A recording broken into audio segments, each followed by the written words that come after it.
যে পাওয়ার টিলারটি সেটিং দেখতে পাচ্ছেন, এটা একটি 24 ফালের পাওয়ার টিলার, সাথে দিয়েছি 25 সাইফিং এয়ার কুলিং এবং বডি দেখতে পাচ্ছেন 24 ব্লেডের একটি পাওয়ার টিলার এটি, এবং নতুন মডেলটি দিয়েছে এখানে 20 KL। এখন 25 সালে এসে গাড়ি তাদের মডেলটি চেঞ্জ করেছে, 15 KL এর জায়গায় 20 KL করেছে।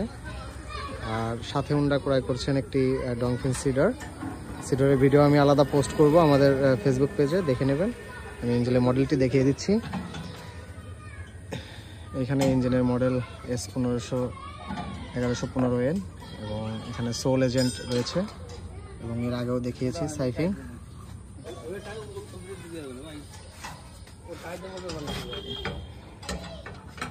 এই যে গাড়িটার ডিটেলস এখানে লেখা রয়েছে, ডংফিন ব্র্যান্ড, এবং এখানে যেই ফ্যাক্টরিতে গাড়িটি তৈরি হয়েছে ফ্যাক্টরির নামটা এখানে লেখা রয়েছে, এবং খোদাই সিল রয়েছে এখানে DFAM এর।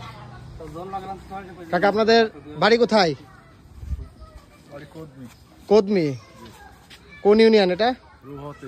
বলমারি থানা, ফরিদপুর। আপনারা আমাদের কাছে এসে যে গাড়িটি চেয়েছেন, আপনারা কি সেটা পাইছেন? খুব সুন্দর পাইছেন, যাক শুনে ভালো লাগলো। আসলে সত্য কথা বলতে গাড়িটি খুবই ফ্রেশ কন্ডিশনে বেরিয়েছে। আর দাম কত রাখছি একটু বলে দেন কাস্টমারদের উদ্দেশ্যে। কত রাখছি ভাই, দাম কত রাখছি? তো শুনলেন, হ্যাঁ সিডর নিয়েছে, সিজনের আগেই সিডরটি ক্রয় করে রাখলো। এটা ওনারা অনেক ভালো কাজ করছে, দাম বাড়বে সিজনের সময়। যদি আপনাদের এই ধরনের গাড়ি প্রয়োজন হয়, প্রদীপ মেশিনে আসবেন সঠিক পণ্য সঠিক দামে কেনার জন্য। সবাই ভালো থাকবেন, আদাব।